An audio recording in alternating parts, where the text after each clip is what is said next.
ఒక అబ్బాయికి తనకున్న అతీంద్రియ శక్తులతో ఒక పాత పార షావల్ నిజానికి నిధి అని అర్థమవుతుంది. దాంతో అతను దాన్ని $50కి కొంటాడు. అయితే పక్కింటి వ్యక్తి ఆశ్చర్యపోతాడు. ఎందుకంటే అది పాతది, పాడైపోయింది, పైగా దాన్ని పడేయాలనుకున్నాడు. ఆ అబ్బాయికి పిచ్చి పట్టిందని గ్రామస్తులు అనుకుంటారు. కొనుగోలు చేసిన తర్వాత ఆ అబ్బాయి వెళ్తుండగా అతని తల్లి అక్కడకు వచ్చి చాలా కోపపడుతుంది. నిజానికి ఆ అబ్బాయి ఆ పారను కొనడానికి ఇంటి బంగారు గాజును అమ్మేసి ఉంటాడు. కొద్దిసేపటి తర్వాత ఆ అబ్బాయి ఒక పురాతన వస్తువుల దుకాణానికి వెళ్తాడు. దుకాణంలోని ఉద్యోగులు పార నుండి వింత వాసన వస్తుందని ఫిర్యాదు చేస్తారు. దుకాణం యజమాని దాన్ని బాగా చూసి అది పురాతన వస్తువు కాదని అంటాడు. కానీ ఆ అబ్బాయి పట్టుబట్టి ఈ పార విలువ కనీసం 1 మిలియన్ అని చెబుతాడు. అందరూ నవ్వడం మొదలుపెడతారు. ఆ అబ్బాయి ధనవంతుడు కావాలని కలలు కంటున్నాడని అనుకుంటారు. దుకాణం యజమాని కోపంగా అతన్ని బయటకు పంపించడానికి ప్రయత్నిస్తాడు.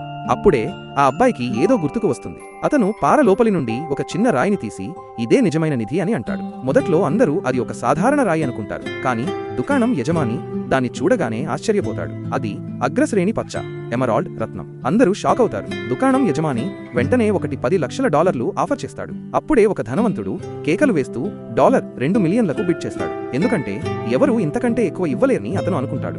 అప్పుడే ఒక మహిళ CEO దుకాణంలోకి వచ్చి నేరుగా $10 లక్షల ఆఫర్ ఇస్తుంది. ఆ అబ్బాయి వెంటనే అంగీకరిస్తాడు.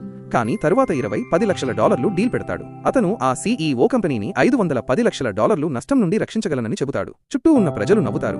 ఒక సామాన్య అబ్బాయి ఇంత పెద్ద పెద్ద మాటలు మాట్లాడుతున్నాడని అనుకుంటారు. తరువాత ఆ మహిళ CEO అతన్ని తన ఇంటికి డబ్బులివ్వడానికి తీసుకెళ్తుంది. ఆ అబ్బాయి CEO తండ్రి దగ్గరకు వెళ్లి తనకు భవిష్యత్తును చూసే శక్తి ఉందని చెబుతాడు. షేర్ మార్కెట్ త్వరలో క్రాష్ అవుతుందని తనకు తెలుసని అంటాడు. కానీ ఆ వృద్ధుడు అతన్ని నమ్మడు. ఇంటి నుండి బయటకు పంపేస్తాడు. ఆ అబ్బాయి బయటకు వెళ్లిన కొద్దిసేపటి తర్వాత నిజంగానే షేర్ మార్కెట్ క్రాష్ అవుతుంది. వారు $510 లక్షల నష్టపోతారు.